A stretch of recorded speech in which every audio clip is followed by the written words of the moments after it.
Pasensya na kayo mga ka-viewers, natagalan tayo na mag-upload ng mga bagong videos dahil nasira yung mga cell site dito sa Cebu, dulot ng bagyong Odette.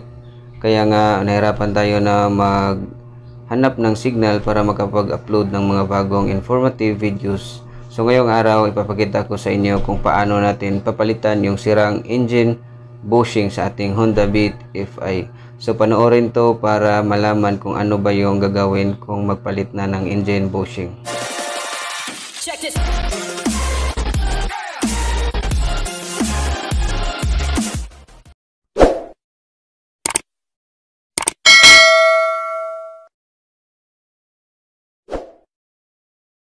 Marami pong factors na consider natin kapag gumigiwang-giwang yung gulong natin.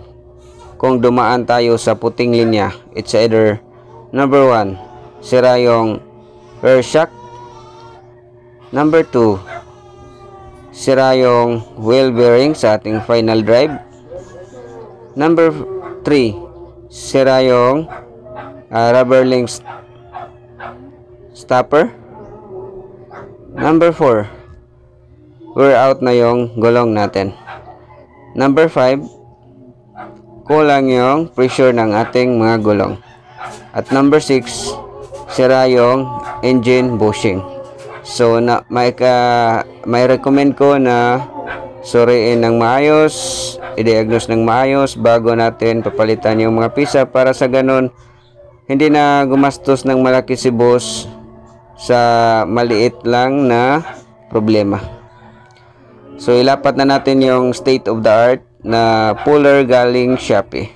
Pagmasdan lang yung pagtanggal ng ating bushing kung saan ba yung nakatutok yung ating puller.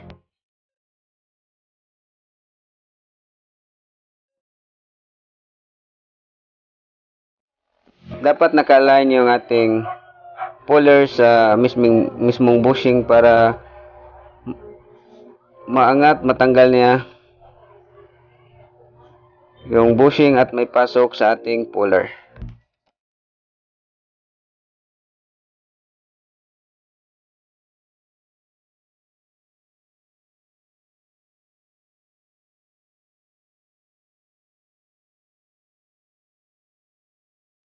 At syempre gamitan natin ng tools na panghigpit. So ihigpit natin para ma-pull out yung bushing natin. Ayan. So right turn clockwise para makuha yung ating sirang bushing. Ayan, kitang-kita nyo umangat yung bushing papaloob ng ating puller. So napaka convenient sa ating puller dahil hindi na tayo gumastos para pang machine shop sa ating bushing. Ayan, natanggal na natin. So pagmasdan ha sa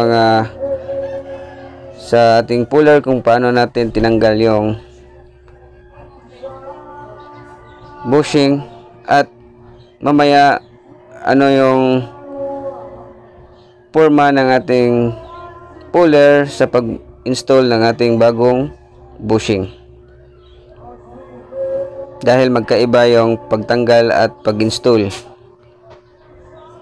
So naka-design yung ating puller na kung magtanggal dapat nakaharap sa loob yung ating puller, at sa pag-install is magkaiba naman, dapat nakatalikod yung ating puller sa ating bushing.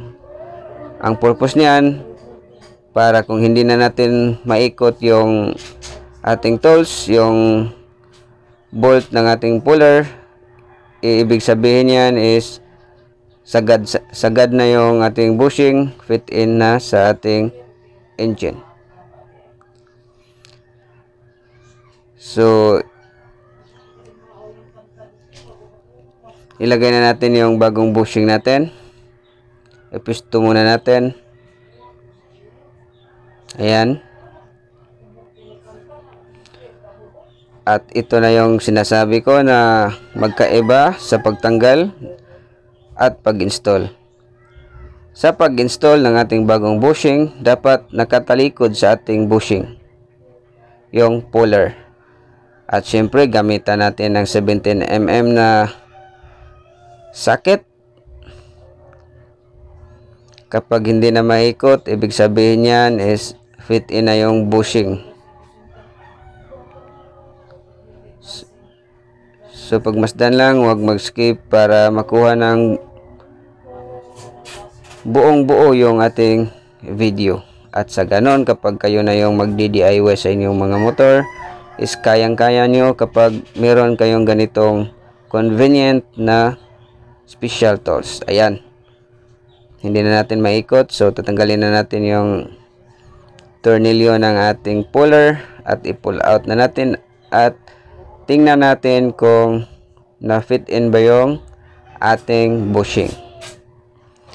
Parang effective to na tools dahil napakadali lang i-fit in natin yung bushing na walang kahirap-hirap. So iwas gastos na pang machine shop. Ayan, fit in na yung ating bushing na walang ka-hassle-hassle. So sa kabila naman, so ayan, kung anong yung ginagawa natin sa una, gagawin din natin dito sa kabila.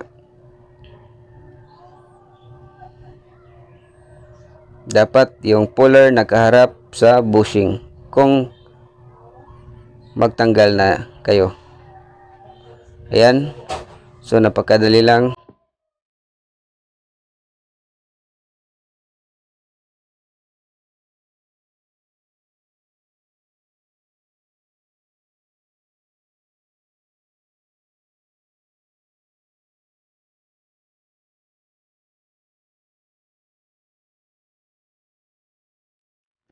Sa may balak mag-order ng ating napaka-convenient na puller, i-search nyo lang yung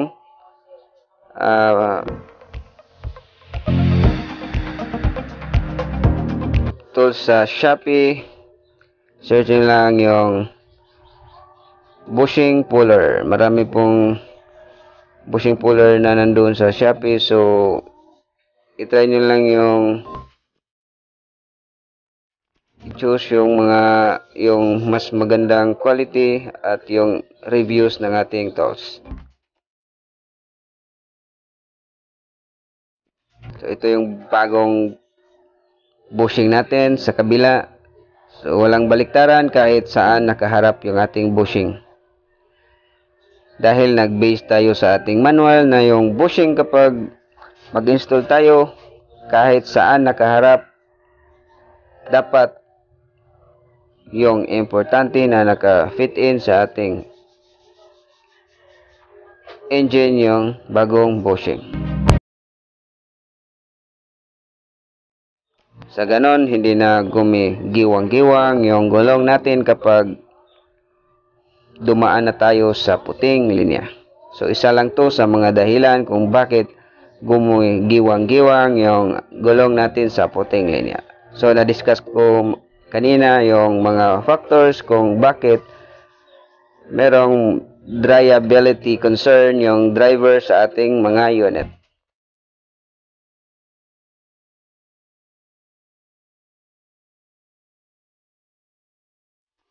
So napakadali lang, iwas gastos. Isang pikit lang, pasok na agad.